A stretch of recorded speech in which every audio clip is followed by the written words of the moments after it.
Good evening, friends. I will talk this time about attachment, and it's kind of a twisted form of attachment, which some people call love, but the it's much more. It's actually going to be talk about what happens to people when they actually lose love. You see, the love is really big topic, and I will talk very small part of it. We'll try to do it short, of course, and so let's start. What the love is in general. Well, this is my opinion, and this is my definition. It's kind of empathic attachment with strong desire of servitude. The fact that you attach emotionally to somebody and you want to do whatever they ask. Uh, Love of first sight sounds funny. It's accelerated attachment with strong desire of servitude. The love works through specific thing or individual or a group of individuals. We have love for children, we have love for a specific person, we have love for a nation and groups like this. So the expression of love, it always goes through a specific group. So there is attachment. The fact that we do climb to a specific either person or a group that we do this. But this is not going to be talk about this today. I will do just little small part. Loss of love affects a lot of people, and how exactly the attachment can affect, in a way, certain directions. So let's start. Let's jump and talk about affect sometimes of things that love brings with in a negative form to some people after its loss, or I would say make them twisted in some way. I will give you three examples, three people. So you have professional gambler that travels every time, everywhere, somewhere playing, and for this particular time, he's in Las Vegas and has an apartment there or some kind of a hotel room.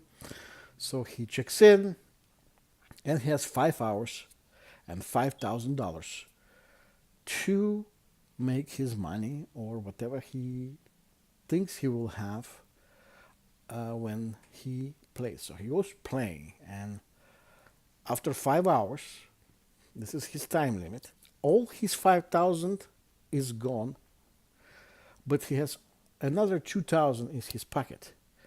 And whole night until morning, until his airplane time, he can try to spend this $2,000 to get his $5,000 back or more. This is his choice. So I have a second person. For instance, let's take he's a home builder, and he found this beautiful spot when he will build few apartments, including one for himself, and he took some family money, he took bank money, and so on and so on, and he built nice foundation and says, yeah, beautiful. And suddenly he sees that there is a damage of some kind to the basements. But all he did, he just made them, and there's nothing else above the ground. There's only stuff that is in the ground, the foundation done. And the engineers come and they say, you see, there is a big boulder that broke a week ago, and there's something wrong with this rock in general.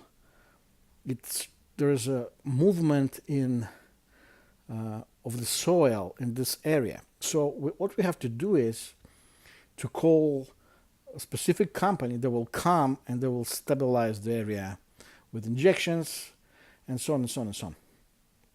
So he has a choice to make, either to get rid of the problem by just calling the company, but it would raise his expense and cost of the project way, way up.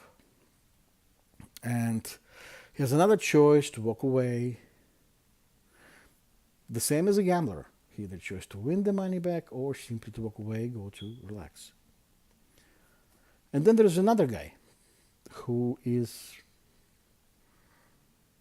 just a regular guy, and he has a friend, which is a girlfriend, but they're not girlfriend, or boyfriend, but he is in love with her in a way. And suddenly something happens. He comes back one day, and she's not there. He calls friends and says, well, and she's went with somebody else, and he has a choice to make: to keep chasing her or to leave it alone. So what is similar between the first two guys?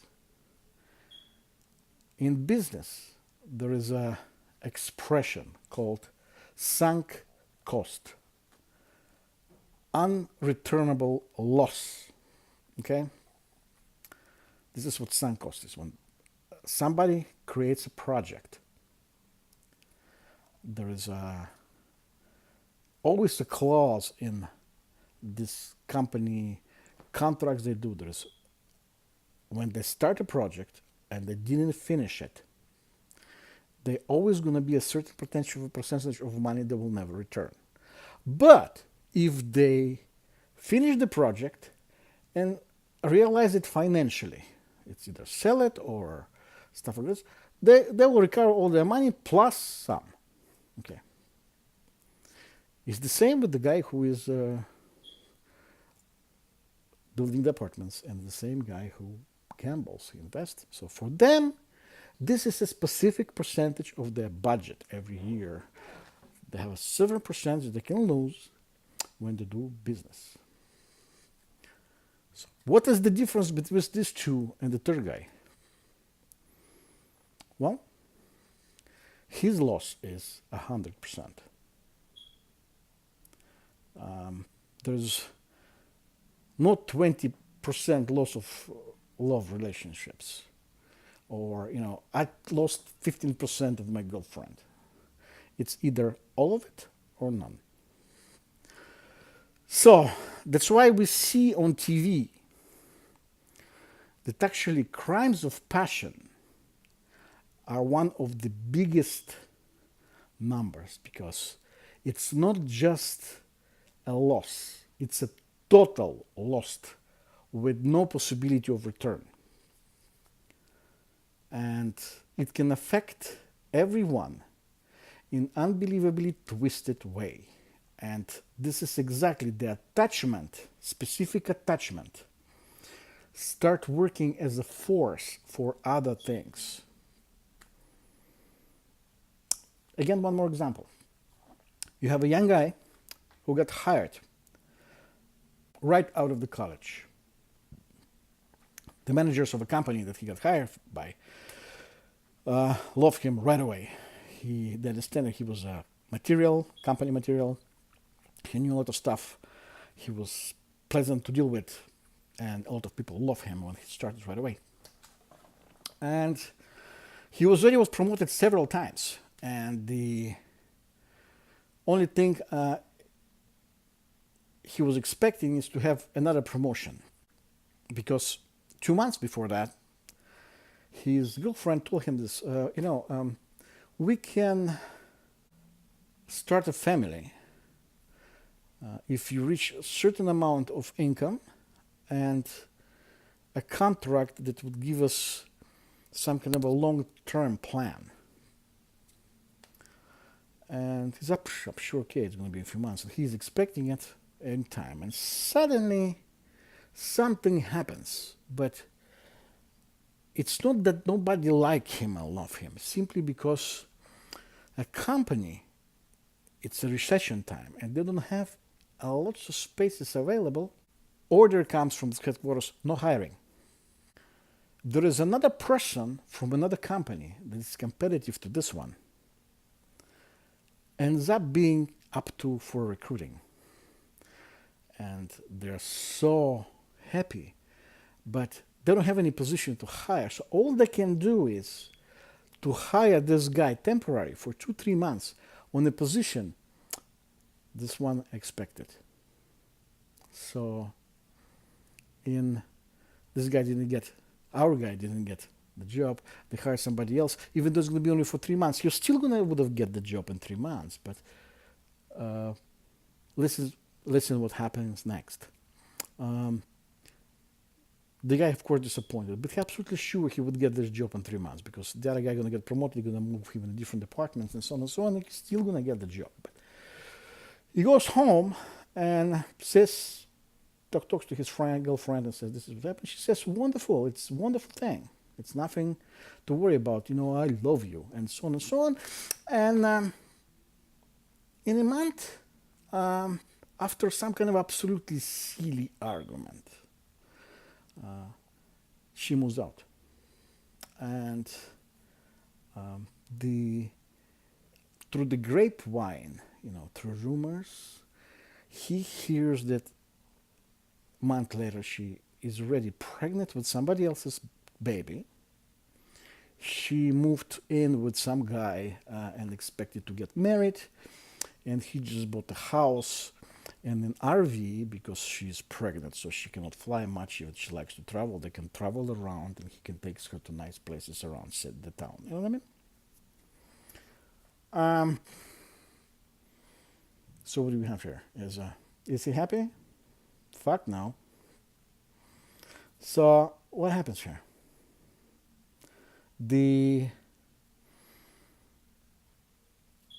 In a moment of sadness, he shares this with,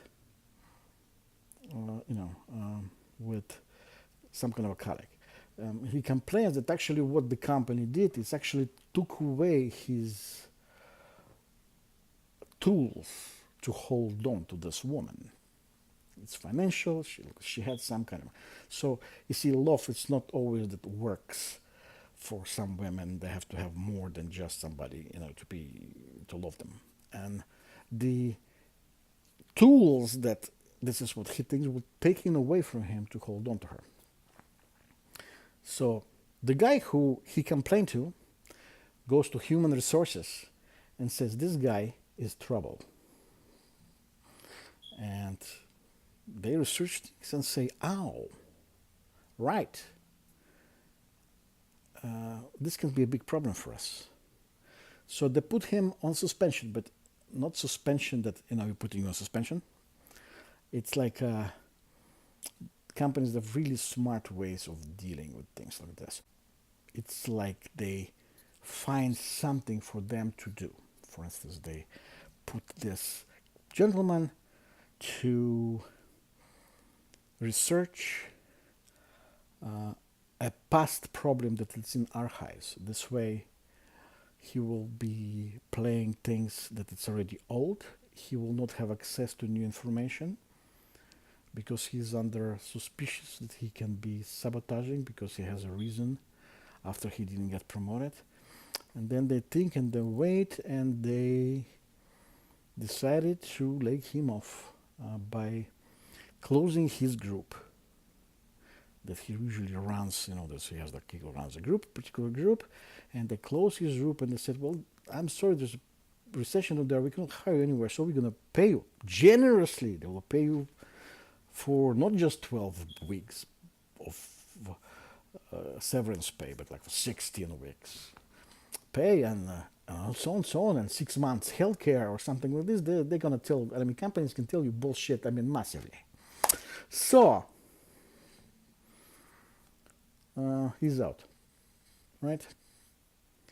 And he's already not 23 when he got kicked out of college. He's like 27, 28, and other companies are reluctant to hire him.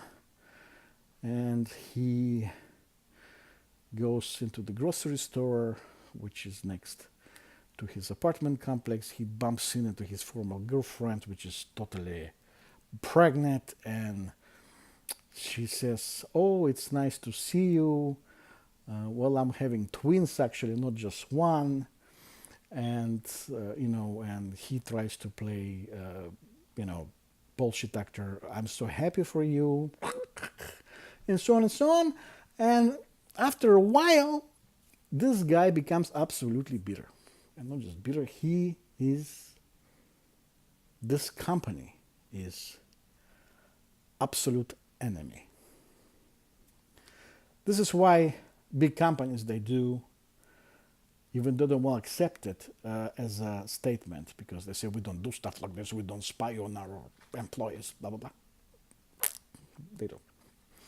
They collect information, especially specific personal information on love life, because every single person, every single man or a woman has this type of a side deal, which is called love relations. And as I told you in the beginning, in love relations, there is no percentage of loss. It's either all you get or you lose all. And it's one of the most devastating losses you can have if you have a serious love relation, or even if you don't have a relation, but you have if you're in love with someone and you lose this thing. And most important part, not just you lose this thing, when you have, like this guy, he had the reason taken away from him for her to stay. It's like a tool. He became humiliated because he couldn't have tools to keep her. And not just that, usually when woman leaves, and like Bob Marley, the greatest Bob Marley said, everyone in your life gonna betray you some way. And it's very important to know who worth suffering of betrayal and forgiving and start all over. And for this guy, when she left, they took away his bargaining instrument of getting her back.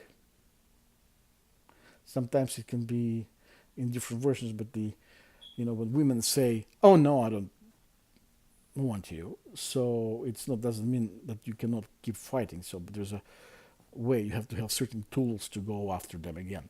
But if you are deprived of those tools, as I said, it can be economical, financial, and other things. But economical is actually very important because it gives you flexibility of dealing with stuff.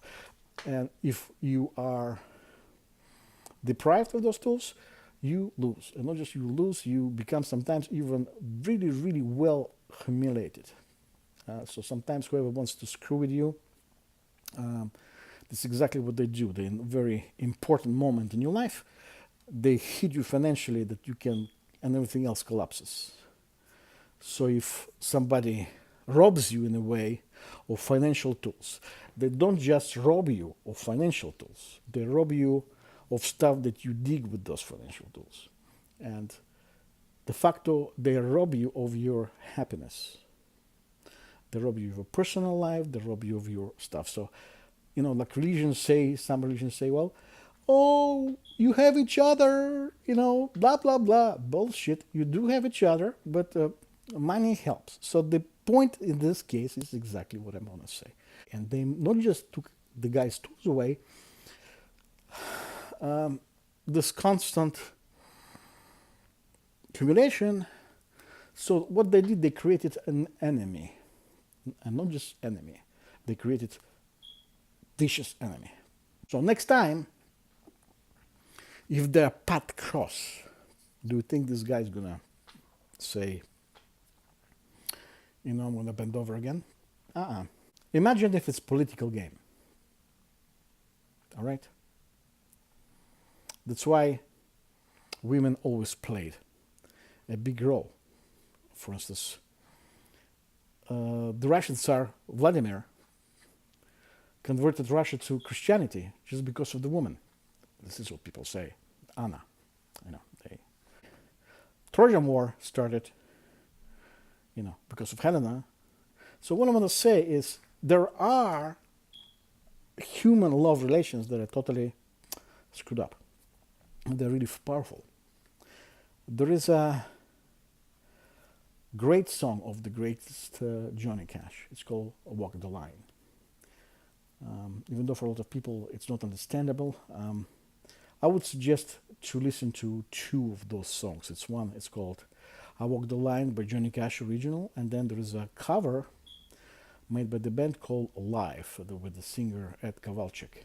He's a wonderful singer, and it's called "Walk the Line." And listen to the lyrics. And the lyrics are simple. They're because you're mine, I walk the line. And whoever watched the movie with Johnny Cash, he played this song in a Santa Quinn prison near San Francisco.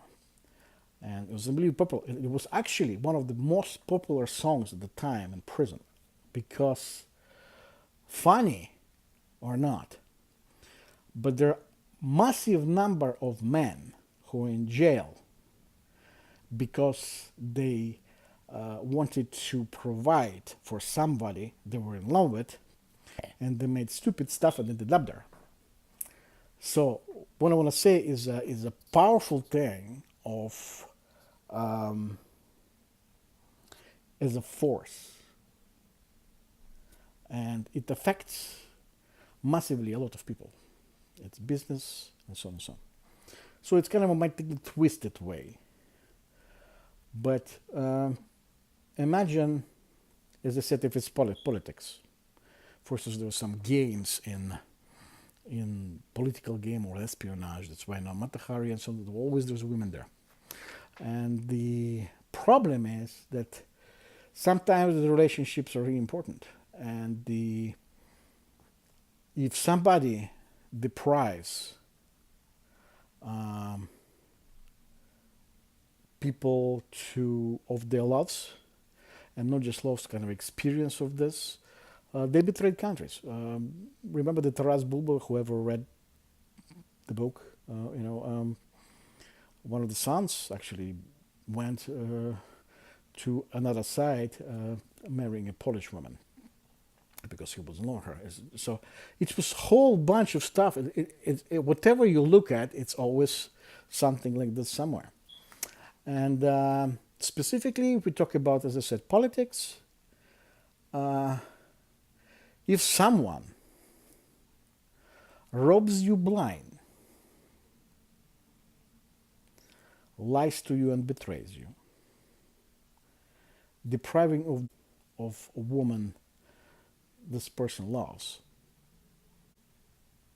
depriving you of a possibility of a kind of a returning of the woman this person loves, very often there are going to be big consequences because there will be no compromise of any kind. And when there's no compromise of any kind, usually there's always a conflict in the end of some kind. So this might take on a twisted love and its effects. As I said, it's always attachment that plays roles, because through a specific attachment you focus on specific thing and kind of get your energy there, and if it's not working and you lose, then in a way universe moves a different way. Next week, anyway, I think it's going to be next week or week after that. There's 25th anniversary. There's 25th anniversary of Forrest Gump coming. It's one of my favorite movies, even though it's kind of strange for some people, but it has one of the saddest and horrible love stories of all times that came out of Hollywood. And I will try to do it by this weekend, or I don't know, next week. I don't know. I hope with kind of a video, a short video. Try to do a short video, and the relationship between Forrest Gump and you know Jennifer Karan, if it's not, this is how I think her last name was, which is known as Jenny. So, well, let's see you next week.